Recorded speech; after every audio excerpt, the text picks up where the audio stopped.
Lakadoriba ingagi nini panba June 13 pangthokadoriba Ratha Yatra numit asida lamdam asida leiriba mipum khudimakna saruk yaduna kangkung jairiba lamdam asi hanugumna ing tapa hanjilaknaba numit asida thominarasi haina Govindaji Temple Board ki maikeidagi appeal tawrakli Palace compound sem sariba kangi mamangda pangthokiba paumising unaba duda Temple Board Brahma Sabagi Dharma Chakrabarti Furailat Pamje Devna wafamasi phongdokhibani mana makha taraduna hai Jagannathpur Jagada Sida Lairiba Miyoi Bakanglup Kudingmakna Jati Bizati Khaidana Punna Saruk Yaminaduna Laibaga Sigi Yaifanaba Marat Chetna Panaba Thominasi Jagannath Balabhadra Subhadra Ahumna Nungtil Pung Amataba Matamda Bhakta Mayamga Loinaraga Konungdagi Lengthoraklaga Thogal Tawduna Thorom Asi Pangthokani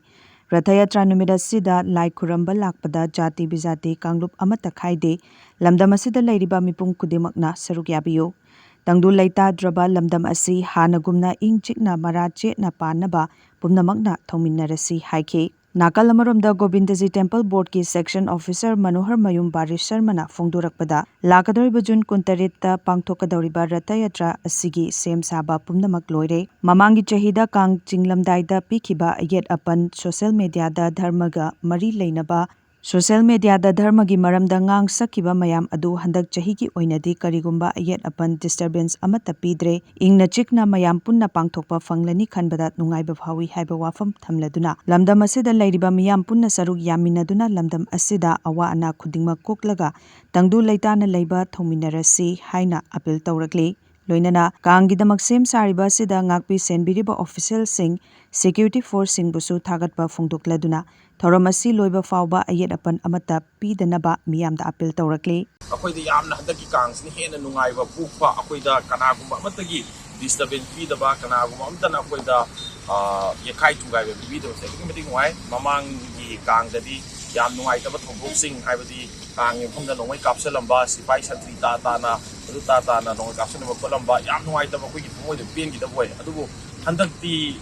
kari leibano di kangresi Govindagi Thunjaldagi Kegumam tong the ising to me hire us put the Punamoxi Abagi Manipugi Panviriba Hadileviriba Honorable Governor Ajay Balaji we are away from the Temple Board deciding I'm talking about Honorable Speaker say Tokun say the birthday Yamapina Tagapongari Kegumam the Walhan Vida with a Kuda any of the Sweet and Haidana Honorable Governor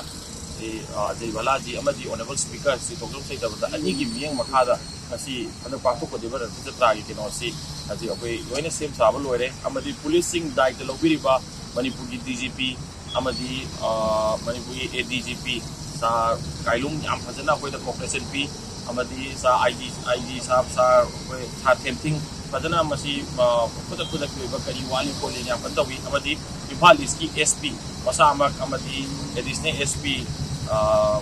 Tamo Joyras amadi OC Sing Reserve Laigi Bowoja adagi haiba policing mayam sin akoida kaiba makalamatagi hadakti nungai ta masima di tawani haiba si leite yam fazana akoida cooperation TV ba adagi uwa adagi subdivision no question ba gari gi traffic jam or pokola pusi Imphal East SP makada le basing yam fazana amadi commando gi team sing ahing nungdang wasa yari ga soy bangam dana ba haina Govindagi yam fazana section thorang lobi Namamasina Hadaki Kangs Yam Inchina Kagumba Makalamatagi Amadi social media da Mamang the Kang Sabda Boom Nangsange Atu Toge no Yam Tintinai do Hadaki Sin Sikamaito no Hamadunda social media da Kanagumba Yo Amatana